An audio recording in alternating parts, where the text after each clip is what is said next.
Unang booking January 1, 2026 mga tol. Ito 543 sa akin, papunta ito ng Terminal 3 mga tol. Ayun, Terminal 3. 10:27 na tayo nag-start. Yo mga tol, samahan nyo nga pala ang unang biyahe natin ngayong araw ng Huwebes, January 1, 2026 mga tol. Unang biyahe ngayong taon. 11:23 na mga tol, at 21.1 km na po na itakbo natin. So ito, nandito na tayo sa Terminal 3 mga tol. Ibaba na natin ang ating passenger at papasok tayo dyan mga tol dahil kukuha tayo ng pasahero. At dahil meron na tayong bagong pasahero, 510 sa akin dito sa Grab pick up point mga tol. Papunta dito ng Manila. Malapit sa Binondo mga tol. So punta na natin. Yung mga tol, itong kagandahan kay Grab, kumbaga hindi pa nakabababa yung pasahero, meron ka ng bagong pasahero. So pipick upin mga tol. Kung minsan, kung saan yung drop off mo, doon din yung pick up din ng pasahero mga tol. So ayan, bali pasok na tayo dito sa sa may ilalim, sa may basement. Dito kasi yung Grab pick up point ng Grab. Pag doon tayo sa labas nag-pick up, pwede tayong masita doon, at pag nalaman nilang Grab ka at doon ka pumick up, pwede ka po nilang tikitan. Obstruction po yun mga tol, at illegal unloading, parang ganun. So bali mga tol, meron tayo ditong ticket na binigay dito sa Terminal Airport. So dito mga tol, 20 minutes lang dito remaining time. Kapag lumagpas ka ng 20 minutes, pwede ka po dito na magbayad ng parking. Hindi ko lang kung magkano yung parking dito mga tol . So ayan, punta na natin passenger, pababa na tayo. Ayan mga tol, pinasukan tayo ng Gurami 99. Tapos ang drop off niya dito lang, kabilang kanto lang. Tinamad maglakad si ma'am. Tinamad maglakad no. Punta na natin, sayang din to pang incentive. Okay, pagkatapos ng Gurami mga tol, ito pinasukan na naman tayo. Ayan 242 sa akin.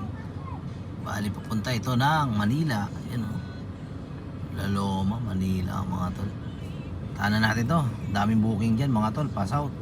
Alam nyo mga tol, pagka ganitong araw, 1 ng January mga tol, napakalakas talaga ng biyahe. Mag-uumpisa yan ng December 31 hanggang gabi, madaling araw, magdamag hanggang maghapon. Ang ganda ng biyahe dyan mga tol. Yun nga lang, pagdating ng mga 3, 4, 5, naku po, back to normal na yun mga tol.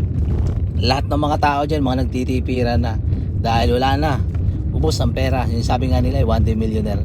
Kaya nga ako nagpapasalamat. Itong biyahe na to ay parang pinaka 13 month na biyahe namin mga tol. Talagang masasabi mo makakaipon ka talaga. Kasi magmula noong December hanggang January 1, talagang bakbakan talagang biyahe dyan mga tol. Yes, bakbakan talaga. Tapos nagpapaulan ng mga incentive dyan. Kaya yun, pira ng pira lang. Kasi pagdating ng January, February, March, ayun na, back to normal. And hirap na maka 3K dyan 5K mga tol. 153 na mga tol. Okay, drop off na natin ito ating pasahero mga tol. So ayan, 700. Ang sa akin dyan ay 611. Pag dinrop off natin kasama ang top up ay 764. Complete na natin mga tol. Ayan, complete na natin. Pack, tapos may kasunod tayo na biyahe mga tol papuntang General Trias. Ayan 1.8 km ang pick up. So ayan, General Trias, Dasmariñas, game. Yung mga tol, mukhang maganda yung ikot natin ngayon at tingin ko talagang kikita tayo nito ngayon mga tol. Kahit lang masikip dito sa dinaanan ko. Yung motor, ginit na yung motor, pambira to ng mga nakatira dito sa Pasig. Tagig pala to mga tol. So ayan mga tol balitaan ko kayo mamaya kapag na-drop na natin itong ating pasahero papunta na Cavite. Sana pumaldo tayo ngayon mga tol para bukas kung mahina ang biyahe, medyo petiks na tayo. At syempre nakuha na natin yung mga panghulog at obligasyon dito sa sasakyan mga tol. Kumbaga yung mga naitabi natin ngayon ay in case na halimbawa matumal ang biyahe, meron tayong pang abono. 312 na mga tol, at yung gas natin at 116.1 km na itakbo natin. So naibaba, ito na yung pasahero natin mga tol, naibaba na natin dito sa may General Trias. 1,295 po ang bill niya lahat kasama ang tol, naka Grab Pay. Complete na natin. Ngayon meron tayong panibagong booking mga tol. Dito din ang pick up sa Gentry. Papunta naman dito sa ito mga tol, palapit na. So may malapit sa Aguinaldo Highway. Punta na natin mga tol. So yun mga tol, ang kagandahan dito sa Grab, habang papalapit ka na sa drop off, may mga papasok na booking. Tapos ngayon nasa sayo yung kung i-accept mo hindi. So ngayon in-accept ko kasi nga papalapit siya sa NCR. Sana makakuha tayo ng papuntang NCR mga tol rekta. So balitaan ko kayo mamaya mga tol kapag kung makakakota tayo ngayong araw na to, ngayong araw ng January 1, 2026. Peace out sa inyo mga tol. Balitaan ko kayo mamaya. 3:41 na mga tol. At eto na, Nakakuha na tayo mga tol ng ano, ng papunta ng NCR 638 sa akin mga tol. Ang pick up dito lang oh. Ayan oh, papuntang Paranaque mga tol, ay Pasay. So ayun, Asiana mga tol, papuntang Asiana, punta na natin. So ayun mga tol, sa wakas nakakuha rin tayo ng pasahero papuntang Molobesia ata to, sa Asiana mga tol, sa Pasay. Hindi tayo set din mga tol. Kanina pinasukan tayo ng booking dito lang, kinancel ko yun. Tapos pangalawa may pumasok pa NCR na. Pagdating sa NCR mga tol, pag-iisipan ko pa kung gagarahin na ba ako o hindi. So ayan, sana kumita tayo ngayon kung pumaldo kahit tanghali na tayo bumiyahe. So ayan mga tol, napakaganda ng ikot ko ngayon. Time check mga tol, 5:22 PM at 160.6 km na po na itakbo natin. So bali nag-umpisa tayo ng alas 10:21. So bali nagtapos tayo ngayong 5:22 no. So nakuha natin itong booking mga tol 4:35 PM dun sa Terminal 2. Tapos hanggang dito sa may Taguig. Hindi ko alam kung Taguig to mga tol eh. Tama, Taguig nga to mga tol, malapit sa BGC. Sa unahan dyan BGC na eh. So ngayon mga tol, mag-set din na tayo pauwi mga tol. Wawata na eh. Yan. Sana pasukan mga tol. Wala na ganong pula oh. Paubos na yung pasahero mga tol. Ngayon ang gagawin natin, pasok tayo sa BGC. Ayun na mga tol, ubos na yung pasahero. Pero kahit pa paano, nakaano pa rin tayo no. Kumita pa rin tayo, naka 4,600 pa rin tayo. Makaka 5,000 tayo nito. Pag nakakuha tayo ng pauwi. Pag halimbawa nasa kulong ko lang 400, makaka 5,000 nga tayo na ito mga tol. Nakakatuwa lang. Tanghali na tayo bumiyahe. Ano na? Ano ba tawag nun? Mag-alas 11 na, pero kahit pa paano kumita pa rin tayo. At so mababa nga lang pamasahe, pero okay lang dahil mabilis natin na i-pick up at na i-drop mga pasahero mga tol, kaya all goods pa rin siya. Tapos yung gas natin sobrang tipid mga tol, konti, 3 bar pa lang nabawas niya galing sa full tank. So ay mga tol, sana dito sa BGC pasukan tayo, pero ang gagawin ko kapag halimbawa wala pa rin pumasok, ang gagawin ko na lang unti-untiin ko na hanggang sa makauwi na ako mga tol. Kasi tumawag na yung misis ko na wala daw ulam sa bahay, kaya ang gagawin natin kailangan na natin makapag-provide ng ulam. Kasi kawawa yung mga anak natin may ano yun. Nagugutom sila. Yan talaga mga tol, mga tatay, kailangan mag-provide talaga para sa pamilya. So yun lang mga tol, balitaan ko kayo mamaya kapag nakakuha tayo. Yan kayo mga tol, God bless sa inyo. Grabe mga tol, nandito na tayo sa BGC. Ayan o, wala pa rin pumapasok mga tol. Naku po, makakauwi kaya ako na ito. Parang wala lang tao eh. Ang dami lang bumabiyahe ngayon. Yung iba bumawi. Dahil nagastos nila yung pera nila nung New Year.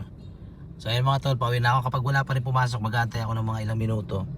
Gagapang na ako pauwi mga tol. Okay lang kahit walang pumasok. Kota na rin naman tayo. Naka 4,600 na tayo mga tol. Mahigit. Ayun na mga tol, pumasok na. Ayun na. Ayun o, pauwi sa amin o. Kunin ko na to. Kunin ko na kahit malayo yung pickup. 2.6 km yung pickup mga tol. Kunin na natin yan, mamen. Saan ang pick up na ito? Agoy, dito mga tol. Okay lang mga tol, kunin na natin yan. Pauwi, papunta dito sa amin to. Sa lugar namin mga tol. Sakto. So yung mga tol, binigay ni Grab yung pang-uwi talaga natin mga tol. Pauwi na tayo. 400 to, bali makaka 5,000 tayo ngayon. Magpapagas tayo mamaya. Pag nayatid na natin to, paggas tayo, titingnan natin kung magkano yung pinakamalinis natin mga tol. Nag-start tayo ng 10:21 EM mga tol, ngayong araw ng Huwebes, January 1, 2026, unang putok ng taon mga tol. 6:37 na mga tol at 179.8 km na itakbo natin at yung gas natin mga tol 3 guhit ang nabawas. Bali ito na mga tol, pinatay ko na yung aking apps. So bali kinita natin mga tol nasa 5,138 mga tol. Ngayon ang gagawin natin, magpapagas tayo mga tol. Dito tayo ngayon sa Mega Wide, dito sa lugar namin mga tol. Punta tayo, mulan pa. Yan. So yan, punta tayo sa Mega Wide mga tol. Punta tayo sa gasolinahan, papagas ako mga tol. So yan mga tol, dito tayo sa may gasolinahan unleaded, dito tayo. Pagas tayo mga tol. Tingnan natin kung magkano yung abutin yung gas natin. Ayan mga tol. So ito na mga tol, pagpagas na tayo at balik full tank tayo mga tol. Nandito tayo sa may Hebron, sa may Velasquez mga tol. Tingnan natin. Ang ano niya ay nasa 52.30 mga tol ang per liter. So bali ang nagas ko mga tol ay nasa 757 mga tol. Dito to sa Hebron. Kakaiba yung nila yung resibo nila manual So yan. So ngayon natin mga tol kung magkano kinita natin Yan, sa 180.5 km. Wala kasing traffic kaya mababa po yung gasolina natin mga tol. Sa kinita natin ng 5,000. Ito, tingnan natin mga tol 5,188. Yan, tingnan natin. 5,188. Ayan. Wait lang Bali, babawas natin yung gas natin na 757. Minus 757. I-minus natin yung 1,000 para sa sasakyan. Tapos minus pa natin yung para sa bahay 500 budget.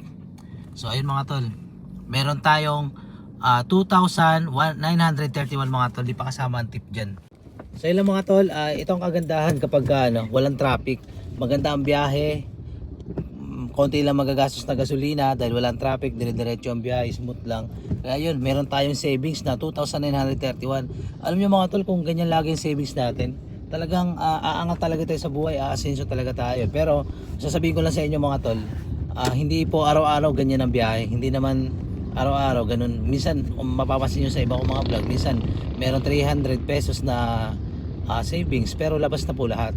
So ilang mga tol, samahan nyo nga pala ako. Sana magkakaroon ako ng ipon challenge na 100,000 mga tol. Samahan nyo ako at balitaan ko kayo mga tol kapag nangyari yun.